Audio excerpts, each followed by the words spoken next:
I am so glad you are here. It is Energy Sunday in my world today, and so I thought we would go over some things to expect in an energy session, whether it's Reiki, polarity, or anything else. There are some basic guidelines you might want to apply as you're selecting whom to work with your energy needs, and how to find out more about them. There are some questions I am always happy to hear as a Reiki master teacher from any client that is new with me, or even if they just want a refresher later. I am happy to talk about my training as someone who has a fairly short lineage in the Usui tradition, and that's where my primary focus is when I work with Reiki. But I have training in many healing modalities outside of Reiki, and they do affect how I think about and channel that energy through to the person who I am working with to affect their health and their happiness, my client. Be upfront and ask how much a session costs.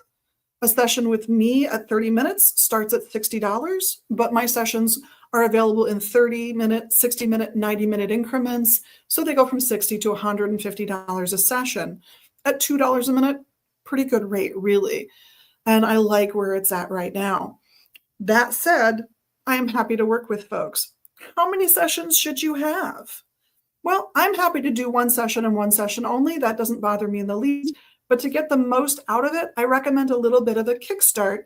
So I recommend that you do 3 sessions within a month at a bare minimum to really see how Reiki affects you.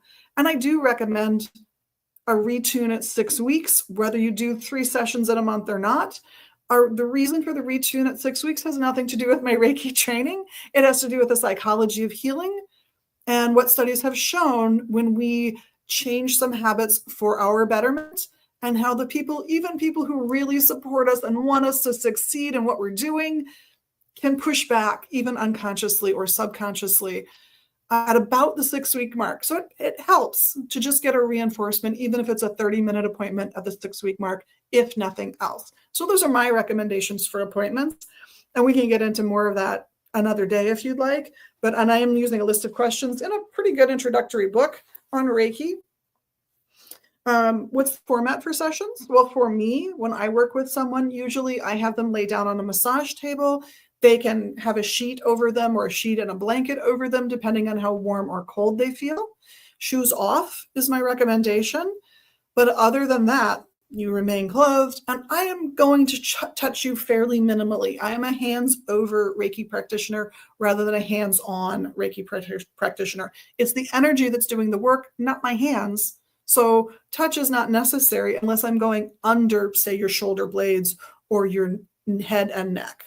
That's it for me, usually, for touches. And I do think you should feel safe in that environment, and your expectations should be set appropriately. What else have we got in here? So in here, you want to find out what their healing philosophy is specific to Reiki. So what does the Reiki practitioner think the Reiki is doing, and how does it work? Well, my training tells me that Reiki comes from whatever higher power you think is out there, whether that's a particular deity, whether that's a collection of deities, whether that's just the universe's energy in general.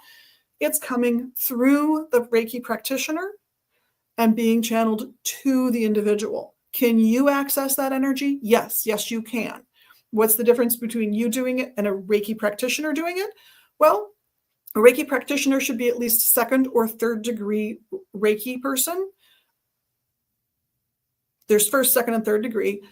That person has been through at least 2 sets of initiations, if not 3, designed to help them access that energy a little bit more easily to a little greater extent. So what you're looking for is someone who has a firmer contact with that energy and can funnel more of it to you than you can grasp for yourself. That's why you're going to them, from my perspective, as a Reiki master teacher.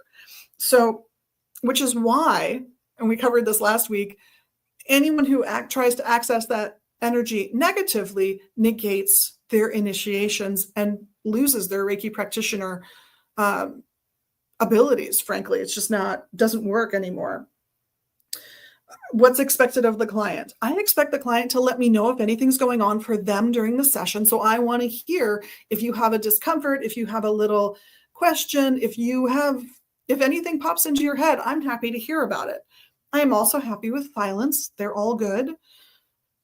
And I expect that you will let that energy come into your system as best you can, that you'll stay hydrated after the session, have some water, have some tea, something to help you hydrate later, both shortly after and throughout the day. And my other expectation is that you watch your own progress through whatever issues you're working through, where you're expecting Reiki to help you with them, be they physical, spiritual, psychological, what have you.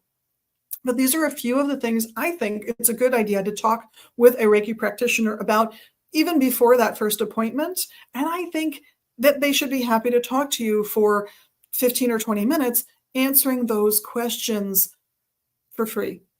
You're trying to figure out if they are the person that you want to talk to and work with as you work through whatever it is you're dealing with. They are the person that needs to answer your questions in the first instance. I am out of time, or I would cover more questions, but on behalf of myself and all the staff here at Megas Books and Herbs in Minneapolis at 2520 Central Avenue Northeast and online at megasbooks.com. We thank you for being your magical self and including all the magical things you can do right here and now by liking, subscribing, sharing, commenting, and all of that good stuff. Blessed be.